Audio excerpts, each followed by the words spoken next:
Okay, I just watched Storks, and how do I say this nicely? Can we just stop? Can we just stop making these types of movies? I know this is like the first of its own kind of genre, but it really isn't.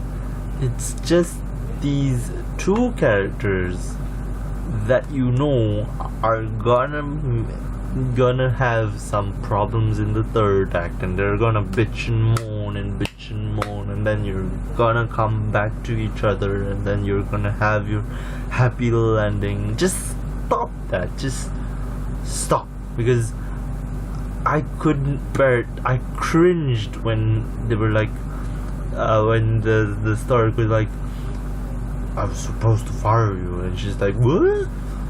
which is really true on her part, because he didn't have the Stark wings. I can't say Stark balls. The Stark wings to fire her in the first act, which is really weird considering, you know, he was like supposed to be the boss and everything. But I kinda get it. As a person of the same place, I wouldn't be able to bring myself to fire someone that I don't really know as well. But you know what, if she's kind of not doing much to make the place better or the business better, just be honest and fire her, man. The end. No story at all. Back and go.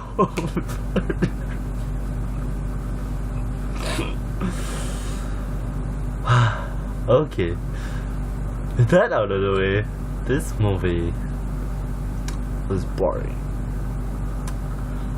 It was like, I don't know, man, like I don't really remember the story now that I really think about it, and I just watched it like, I think like earlier today in the afternoon. The premise is, and I swear to God I've seen this premise before, maybe in a short. Yeah, it was in a short. It's like about Storks delivering babies, and like they had to change because, you know, people don't really want babies delivered anymore. Maybe it's a commentary on the population increase over the years. But and they've delivered like so many babies, which I'm like, dude, you've just doubled the population. Like, I think it's like it's at 1 billion right now, and I think you just like made it to like 1.1 billion or something. Like, it's near there because they said it's a million babies, so 1 billion plus 1 million is 1.1 billion, right? So it's really weird that the ending of this movie adds more population numbers than we already need. My God, we are literally running out of resources to keep our population at 1 billion, let alone 1.1 billion, you know?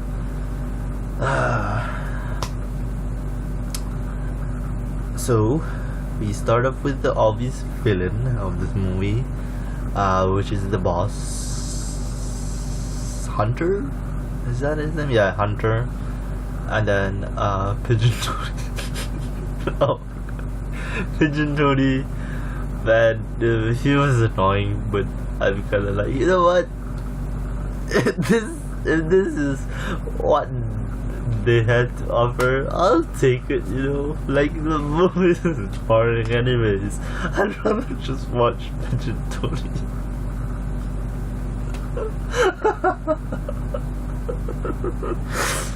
Oh man, Pigeon Toady. It's the same argument for Samuel L. Jackson in this paragraph, and it's just there to add a lot of comedic value. I applaud the girl character, but you know what? She's not as funny as the girl, as the Pigeon Toady. Hey guys, you know, and it plays on like the stereotype of like typical like New York guy, meets up with like a typical like near girl. So essentially a frat boy. It's just weird to hear a voice like that out of a fucking pigeon, man. And apparently Keegan Michael Peele and Jordan was in this, but I didn't really hear the voices. I don't know why. Oh, were they the wolves? I think they were the wolves. Well done. Yeah, I don't know. I didn't really hear the voices. I don't know why. Maybe because I didn't watch them much. So yeah, we start off with the villain Hunter, and then this girl who apparently, I don't know, she wasn't delivered because Stark fell in love with her, and it wasn't his fault that the beam was destroyed, and then she just stuck around because she didn't know where else to go, I guess, and because they were like on top of a mountain. And then you have, what else? See, this movie is so forgettable. I watched it with kids, man, and they were like just laughing their asses off because they don't know any better. And some scenes I laughed with. I mean, there were a couple of scenes where I give that to you, and so many nonsensical ideas that I just had to applaud them because I'm like, wolf bridge, wolf submarine, wolf plane, and wolf boat. Best ideas 2016, man. I don't know. I'm like, what? And the movie calls itself on it. It's just like, you know what? I don't see this on Animal Planet. And I'm like, yeah, no shit, girls. It's not real. They're just freaking cartoon wounds. And I actually saw this with my mom. So she was like, oh, I didn't know this was animated. And I'm like, really? A movie called Storks? You don't expect it to be animated. I mean, just the title alone. It's Storks. How would you make it even live action? I don't know. Maybe, fucking the pigeon on the wire. I'm having too much fun today.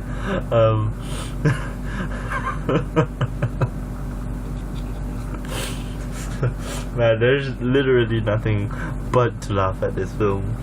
And I guess that says something, as it is supposed to be a comedy.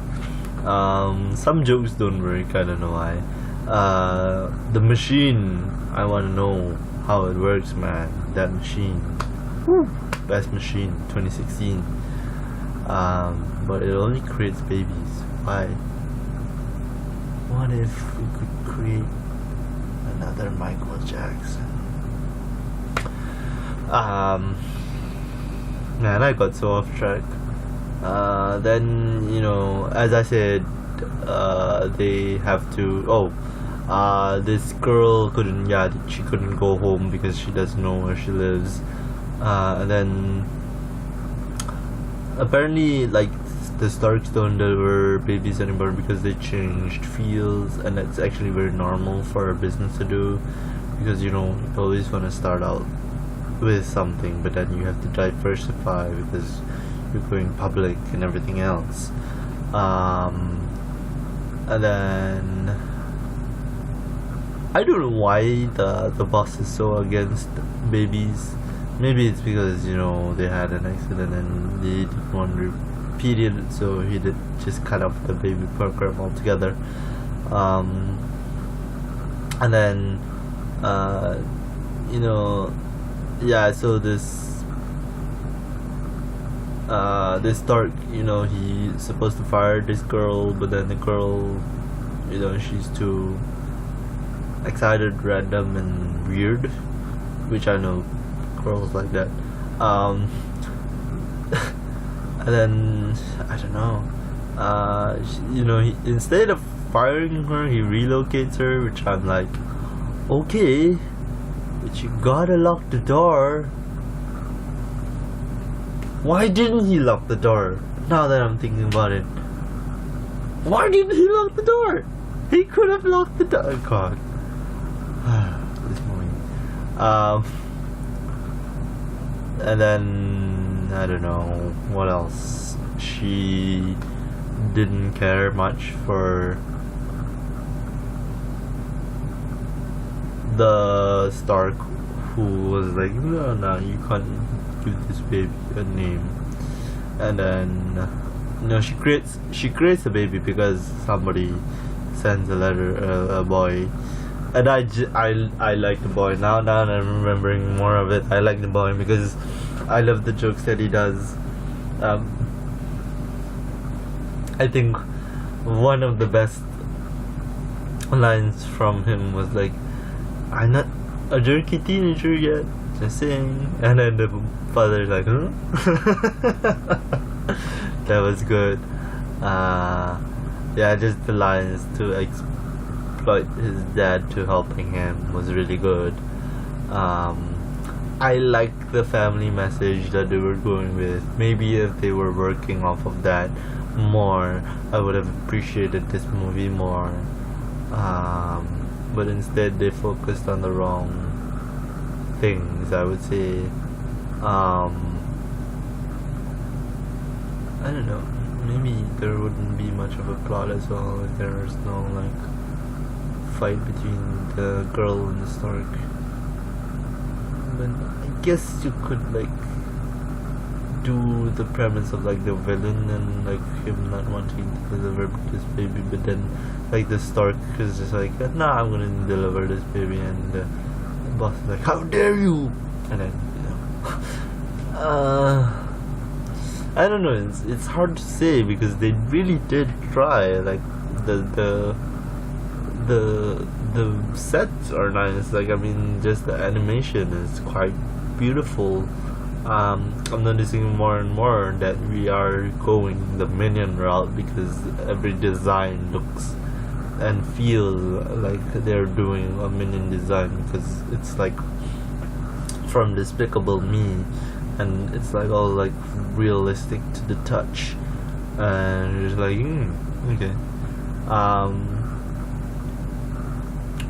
I don't know, I just feel weird. I think the best one was from Sony, and it was Cloudy with a Chance of Meatballs, and I'm like, okay, those are kind of nice designs, but the second one especially I really loved because that was so beautiful. This one too, but I just feel the background and the characters just fit, but something is off, and I can't explain that what's off, so yeah, it's an adventure story and hijinks ensue. And then you have scenes from the trailer where they open the pot and they go and then not but the angel sound when you open the pod, and then you see the baby, and the baby is super cute, and it is super cute, I have to say. And then I think I've just said the beginning, and ender, because the ending is just them fighting, getting back, and giving the baby back. Yeah, that's it. No, I think there's a few other stuff I want to talk about, but I can't remember for the life of me. I liked the interesting psychology to Jasper. I liked, again, Pigeon Toady just kills me. I liked StarkCon cousins. I was like, yeah, okay. Like satire, like Comic-Con. I know, I understand where you're going with this. And then the wolves were hilarious as well. And the parents, man, the parents of the kid are kind of like douches at first, but then like they evolve, and I think that's really good. I think if we had more of that, that would have been nice. Kind of like an up way, where the first 15 minutes is just building character development without any dialogue at all. So good. Maybe something like that. But as it is, I think it's subpar at best. I don't even recommend like buying DVD. That's how subpar it is. Maybe catch it on TV. I recommended Miss Peregrine because I want people to appreciate the vastness of the stats that they shot on, and the beauty of the surroundings. This just has generic up. What's the movie I'm thinking of? Monsters Inc. What else? Meet the Robinsons a bit from there. Minions, Despicable Me, etc. So yeah, Storks was just meh.